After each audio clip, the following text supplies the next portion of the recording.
Happy New Year. Welcome to Happy New Year. 2018. Today we're going to take a look back at last year's best and worst albums, even though we're only going to do one of the worst unless these guys go on a rant and start throwing in more of the things that they hated. Without further ado, here we go. But before we get started, I just wanted to say, if you're not subscribed to this channel, what are you doing? Head down there, hit that big red button, and now let's get on with it. We're going to start with our number 5 of what we liked. We're going to start off on a positive note here in 2018. So our number 5s start all the way at the end. Alright, so number 5. Number 5, for me, Paramore's After Laughter. I didn't think this would be on his list I at didn't all. think at all, honestly, yeah. What is this sorcery? Paramore's That's After funny. Laughter. So, as a rock album, it sucked dick. But for a pop album, it's a really good pop album. As boy Anthony Fantano said, it's a really good power pop album. It's my number 5 as well, so Woo! might as well just jump over to me really quickly while he checks to see if what. Also my number 5. All right, so it's, Oh my it's God. number 5 on everybody's list. We didn't have to start with Marcus at all.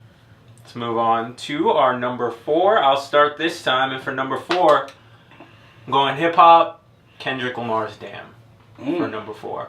My number 4, which came out of nowhere for me, was Princess Nokia's 1992 Deluxe. Crazy. That album is like fucking good, man. Like I enjoyed most of it.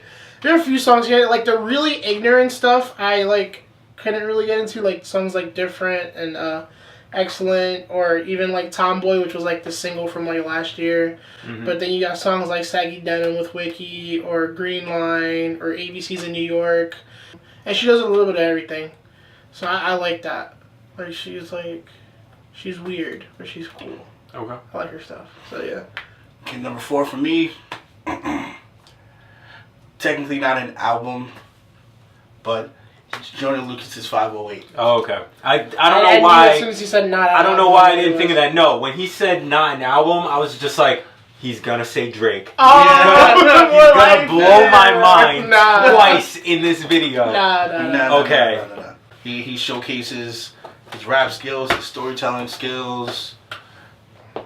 I'm a sucker. I'm a sucker for him. I'm so sorry. Guys. Yeah, I mean, it's completely My favorite fine. track on there is I'm Sorry, the Suicide song, and I'm glad he's finally popping off. I'm glad he's finally getting to that upper echelon of talent. The recognition he deserves. I don't see him anywhere. I don't You're see the him. only person. I don't You're see him on literally the only Twitter. person. I don't see anything happening. I do. Nobody's talking about him. I see it. Nobody's talking about him.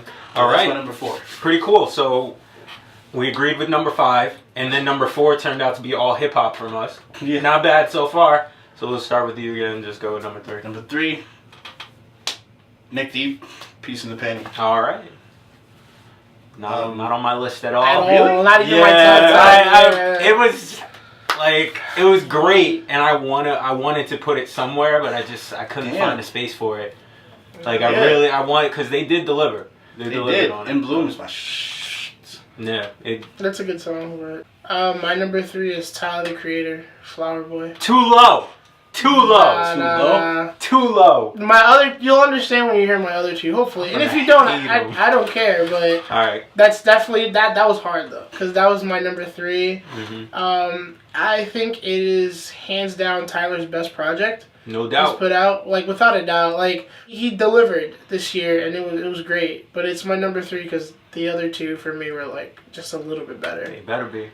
I mean, But I was expecting. one is rock, and I the was other one's expecting hip-hop. that to be his number 2. Nah, it number 2. So we'll Number we'll 2 see. beat it by a little bit. So something that came out a little bit earlier. It's a rock We'll album. see. This one completely snuck up on me. Just came out. My number 3 is "The Way Forward" by Intervals, because it's sick, man. It's so good. It's a short album, and I've been into instrumental bands for a while, but it's like I never felt like they really catch on. Like it's always like, oh, I like this song. But this, I was just like, it engrossed me. Every time I get in the car, I have to just like start it from the top and just play it on repeat over and over again. That's where we're at with that. Should I start with number 2? Yeah, go ahead. All right, so number 2 is Life Without Sound, Cloud Nothings. They returned this year after dropping like a collab album that I was lukewarm about, and then another album which grew on me over all these years, because what's the name of the album? I don't know why I'm forgetting the name of it, but either way, I've been a huge fan since that album, and even though That was everything like was 2012. lukewarm since then, exactly, I was waiting for something to really capture me again, and they did it this year. It came out in January of last year, and it's Attack on Memory. there you go, and it was attack on my memory because I couldn't figure it out. But it went all the way through the year with just constantly being that rock album that I went back to top to bottom, listened to, and just really just felt the emotion that Dylan put across in every song. So that's my number 2. Better be better than Tyler. Yeah. My number 2 is also rock. It's Remo Drive Greatest Hits. I don't know nothing about that. Oh, love that album. It is so good. Over It's my very, it's like, it's emo. It's like emo indie kind of stuff. It's from top to bottom. Like I listen to the album and it's like I like every single fucking song. Eat Shit, Art School, You're Killing Me. It's like so good. Like it's so good. Like Never heard of them though, so you should. It's a really good album. It's my number I've 2. heard of them less than Joyner Lucas, whoever that guy is. Yo, I hope his face come for you. Number 3. Number 2. Number 2, sorry. Number 2. All We Know of Heaven by Paris. Oh, I wanted this to be on my list as well. I love it so much. Like I told you guys before. You crazy. Yo, You're crazy. I forget what came out that like same day. Oh no, I know what came out that same day. What? Queens. Oh came yeah, out that shit overshadowed it like completely. Yeah. Nah. Completely. This overshadowed Queens. Nah. Go ahead. Like I told you guys before, where Paris is where I wish Paramore would have went, Mm-hmm. like in their direction, because they're still like electronic, but it's like it has a rock feel to it. Yeah.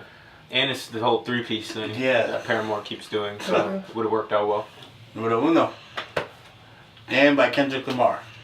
Wow! I thought you were gonna try and be like Eminem. I would have smacked that. Would have smacked But it. see, this is why, you know, it's like blasphemy to put Damn at number 4. If he put it at number 1. It's not gonna be his number 1 either though. But it didn't even make his. Concept, the whole good, concept man. we had going through it. Mm-hmm. Yeah, I love the storyline. Rihanna was good on it. Yes, I forgot to mention she that. was. I hate Rihanna on almost everything lately. Loyalty was And yeah, The visuals for the album was great. great. Yep. Everything. And even though just the way leading into the album, I know it doesn't count towards the album, but leading into the album and the way he hyped it up with like the Heart Part 4 and then finally dropping Humble and just doing things with the visuals that we've never seen before somehow. Great. Genius. Yep. He continues on his streak. I was worried. You'd think Kendrick would hit like a bump in the road at this point, but no, he's still going pretty strong. I have no complaints. Big Crit, Forever's a Mighty Long Time is my number 1. I can't fuck with albums longer than an hour, usually. Like, unless it's like that engaging. This is a 2-disc that like front to back is like amazing. Like, the first disc is all bangers, and then everything on the second disc is very, he touches on like heavier subjects and is very introspective, and like the one single that like he dropped that like when I first heard the album I thought it was stupid, but like now I bump it all the time, is Keep the Devil Off. It's very churchy and all that, but it's so catchy. That's on the second? That's on the second disc. Okay. Yeah. Couldn't make it through the second disc, but it was what I feel like the strongest Crit project to come out yet. It made such an impression on me. I was like, wow, like definitely something for someone. If you were sleeping on him, it's definitely an album that you should pick up and just be like, who is this guy? Yeah. Why aren't more people talking about him? Why more talk about this Joyner Lucas guy and not enough about this Crit guy? But whatever, let's stop talking about this Joyner Lucas guy. Let's go to the real number one, the only number 1 album that matters. Flower Boy, Tyler the Creator. If you've been watching this whole video, you could have seen it a mile away with me yelling at him. Perfect album. Nothing wrong with it at all. As he said, the features are all great. Everything You don't gotta skip any tracks. Everything that Tyler does on this is absolutely wonderful, and I felt like it's the most real that he's been. Whereas before it was like, you know, you had the whole storyline and the whole "I hate my dad" thing and whatever. But it was always, it never felt as genuine as he does here on every song. Just kind of like opening up in ways that I really feel like he hasn't before. Super, super impressed by this album, and it feels like every time I hit play, it always feels 100% fresh to me. And thank you, Tyler, the Creator. I'm sorry. I'm just never interested in anything that Tyler does. It's the same way we feel about Jordan. And it's like, this is such a different project for him that if you were a doubter before, if you were someone that felt like he was just a gimmick, this is the project to jump on it and feel like what Tyler is actually all about. Flower Boy isn't that like skater kid that was just running amok in California. Like he feels like a different guy on this album. And He that's grew what up. Makes it, yeah, that's what makes it up. so special, you know? I feel like we're all gonna have the exact same disappointment. Nah, I doubt it. No, we're not. Yeah. We're not. Okay. All right, so we're actually gonna cut this video right here. Thank you for watching. Leave your top 5 best albums down in the comments below. Yell at either of these two guys for making the wrong picks. Praise me by giving the video a thumbs up, and click on over to our honorable mentions, single of the year, and disappointment. Somebody in the comments, please make these guys Joyner believers. Please make them a part of the Joyner gang. Because I'm on this island by myself. Without a paddle. I keep offering Tell Joyner to paddle. give you a paddle. Right.